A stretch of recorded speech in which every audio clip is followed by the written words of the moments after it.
partisipasi penyandang disabilitas di dalam politik ini dari tahun selalu naik ya, kemarin 2019 dan sebagainya. Tentu memang menjadi masalah adalah soal pendataan ya. Tadi misalnya bahwa data tidak sinkron dengan data yang dari pihak-pihak lain ya gitu. Saya kira ini menjadi catatan bagi penyelenggara baik KPU Bawaslu agar pendaftaran atau pendataan penyandang disabilitas ini agar bisa valid. Sebagai gambaran umum bahwa hak pilih sebagai salah satu bentuk partisipasi politik untuk masuk kelompok sipil ya. Dan tentunya perlindungannya pemenuhan hak kelompok ini termasuk penyandang disabilitas ada pada bergantung pada upaya penyelenggara pemilu itu sendiri dalam mempersiapkan dan melaksanakan pemilu yang berprinsip aksesibilitas ya. Masalah perlindungan hak pilih penyandang disabilitas juga merupakan isu penting yang menjadi tugas berat tidak saja penyelenggara pemilu, namun juga semua pihak. Penyandang disabilitas sebagai mana dengan orang penyandang non disabilitas memiliki hak dan kewajiban yang sama, termasuk hak dan kewajiban konstitusional yang meliputi hak ekonomi, sosial, budaya. Negara mempunyai kewajiban untuk memenuhi, menghormati, dan melindungi setiap hak yang dimiliki oleh setiap warga negaranya, termasuk hak pemilih disabilitas.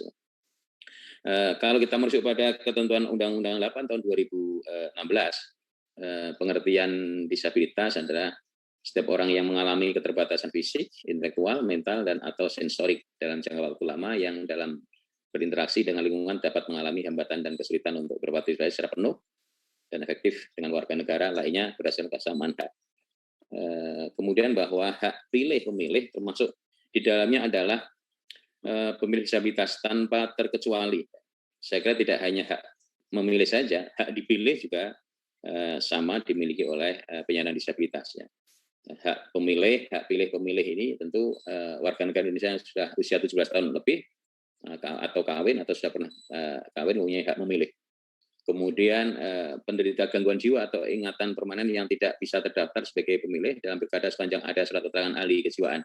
Ini yang kemarin saya kira pada pilkada 2020 dan di pemilu 2019 yang sempat ada ramai soal klausul ini yang ada di PKPU ya.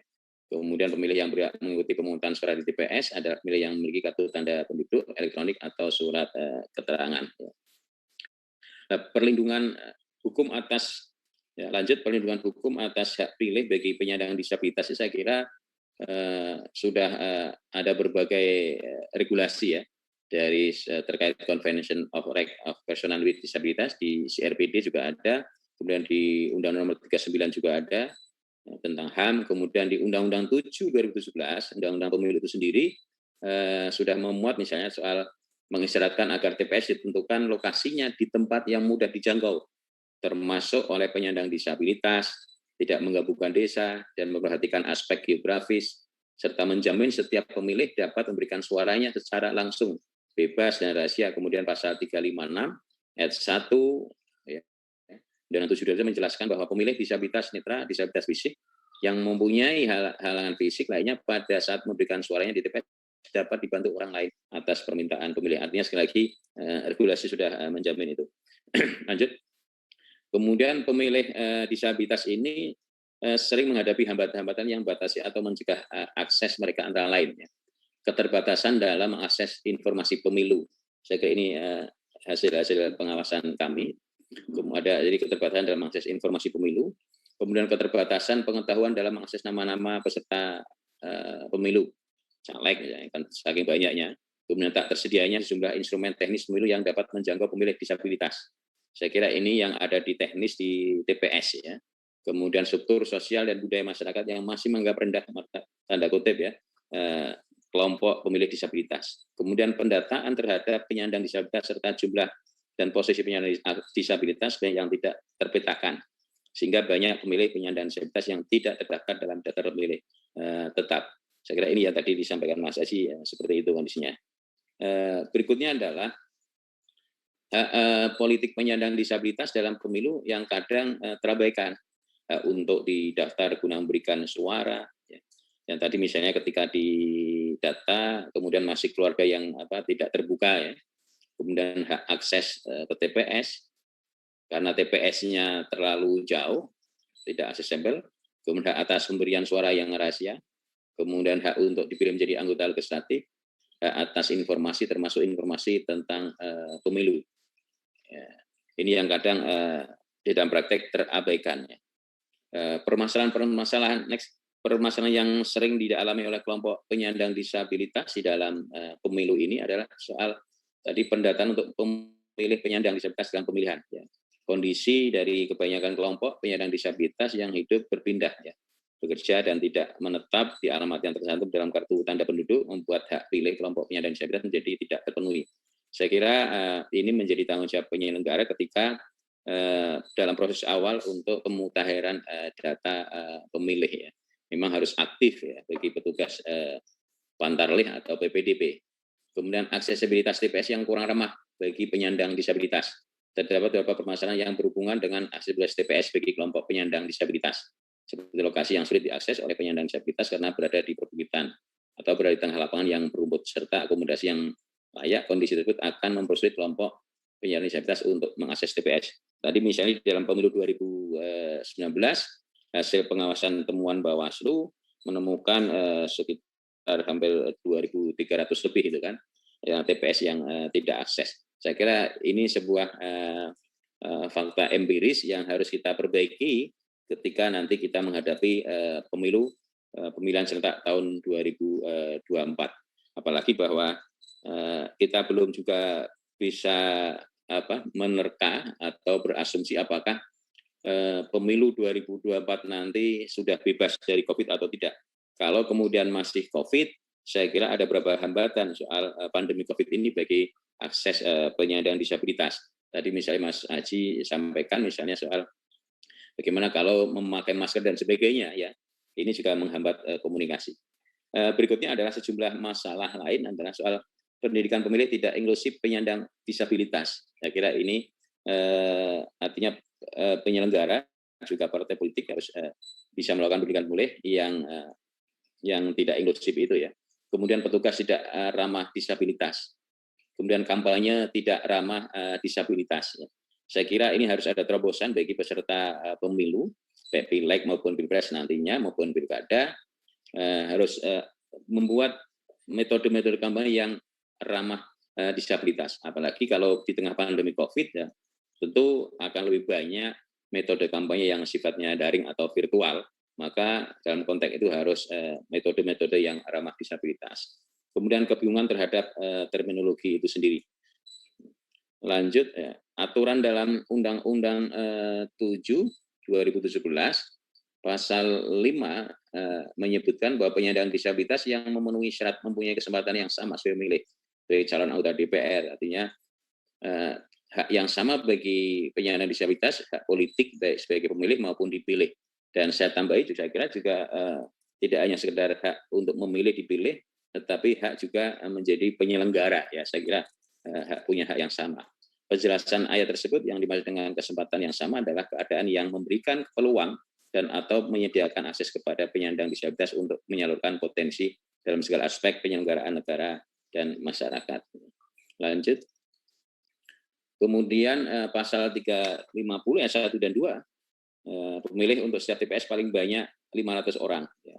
Saya kira ini harus didata betul nantinya. Kemudian berapa pemilih disabilitas dan sebagainya bagi di dalam masing-masing TPS. TPS di mana dimasuk pada satu tentukan lokasi di tempat yang mudah dijangkau, termasuk oleh penyandang disabilitas. Ya, dapat dipastikan pemilih disabilitas akan menggunakan hak pilihnya karena lokasi mudah dijangkau. Kemudian 356 pemilih disabilitas netra, disabilitas fisik dan yang mempunyai halangan fisik lainnya pada saat memberikan suaranya di TPS dapat dibantu oleh orang lain atas permintaan pemilih, memastikan pelayanan terhadap pemilih disabilitas TPS. Ini tugas pengawas pemilu di TPS, yaitu pengawas TPS memastikan itu. Kemudian berikutnya adalah saya kutipkan ada beberapa norma soal pidana, ketentuan pidana bagi setiap orang yang dengan sengaja menyebabkan orang lain kehilangan hak pilihnya di pidana. Jadi kalau ada misalnya penyelenggara atau siapapun yang menyebabkan orang lain, misalnya disabilitas, yang tidak bisa sampai menggunakan hak pilihnya atau hak pilihnya, itu bisa kena pidana. Ya.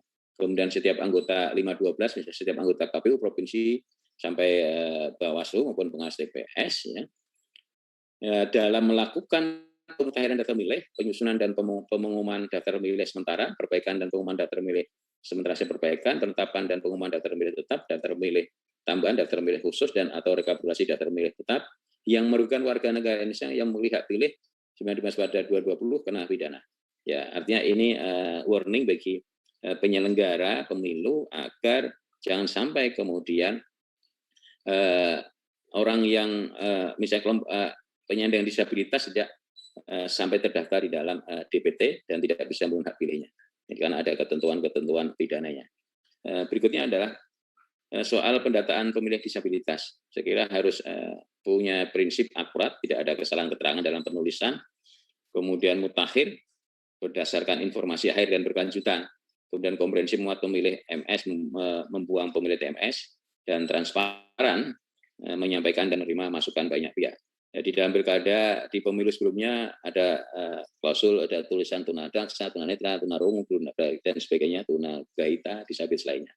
Dan di pilkada 2020 kemarin ada di SDPT itu ada tulisan disabilitas fisik berapa, harus dibedakan intelektualnya berapa, disabilitas intelektual berapa, disabilitas mental berapa, disabilitas sensorik berapa. Ini yang harus didata di dalam DPT ketika penyelenggara pemilu maupun pemilihan.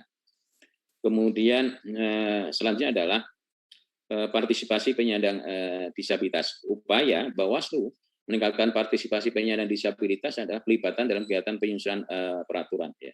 Saya kira dalam proses pembuatan regulasi baik di KPU maupun Bawaslu tentu harus melibatkan ya penyandang disabilitas untuk bisa berperan di dalam menyusun regulasi. Dan tentunya saya kira tidak hanya di regulasi PKPU maupun Bawaslu, di undang-undang masih harus juga dilibatkan. Kemudian pelibatan dalam kegiatan partisipasi dan sosialisasi. Jadi misalnya Bawaslu saat ini punya kegiatan SKPP, maka kami di dalam setiap titik SKPP juga mensyaratkan agar peserta itu ada yang dari penyandang disabilitas, karena punya hak yang sama tadi. Adanya penerjemah bahasa isyarat dan teks, kemudian materi sosialisasi yang ramah disabilitas.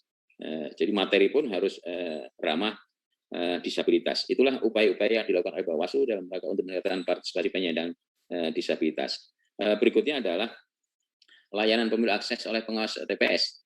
Jadi kami pada pemilu 2019 kemarin sudah mengeluarkan SE ya, soal layanan pemilu akses pengawas TPS. Jadi pengawasan pada hari pemungutan dan penghitungan suara itu alat bantu tunanetra harus dipastikan, memastikan alat bantu tidak tertumpuk, kemudian ketersediaan form C3, kemudian pengawasan perlengkapan surat pemungutan suara, memastikan adanya TPS di panti, rumah sakit jiwa, bila memenuhi syarat pembentukan TPS, memastikan penyandang disabilitas mendapat C6, kemudian memastikan pendamping mengisi form C, memastikan lokasi TPS akses, memastikan ketersediaan alat bantu pada hari H. Kemudian pada pengawasan rekapitulasi hasil perolehan suara, jajaran kami pengawas harus memastikan pencatatan partisipasi pengguna hak pilih disabilitas. Jadi harus dipastikan partisipasi pengguna hak pilih itu tercatat. Ya. Kemudian pengawasan TPS akses selanjutnya ada jalan bagaimana jalan menuju TPS aksesibel enggak. Kemudian lokasi TPS itu sendiri, kemudian pintu masuk dan keluar TPS. Ya, ketika kemarin misalnya di tengah pandemi COVID ada bilik suara khusus yang ketika kondisinya tinggi, tentu juga sama harus aksesibel. Kemudian ruang gerak dalam TPS juga harus aksesibel, tidak kemudian sempit, nggak bisa berputar dan sebagainya. Meja hak pilih juga sama, meja kotak pilih, braille template. Itu yang pengawasan yang dilakukan oleh pengawas TPS waktu hari pemungutan suara di TPS masing-masing. Terakhir saya kira bahwa kesimpulannya bahwa para penyandang disabilitas sebagai bagian dari warga negara Indonesia terlibat aktif dalam kehidupan politik. Maka kami sepakat bahwa ada afirmasi action itu bagi kelompok disabilitas, saya kira tidak hanya dalam hal hak memilih dan dipilih, tetapi juga di hak untuk sama-sama menjadi bagian dari penyelenggara, itu juga penting.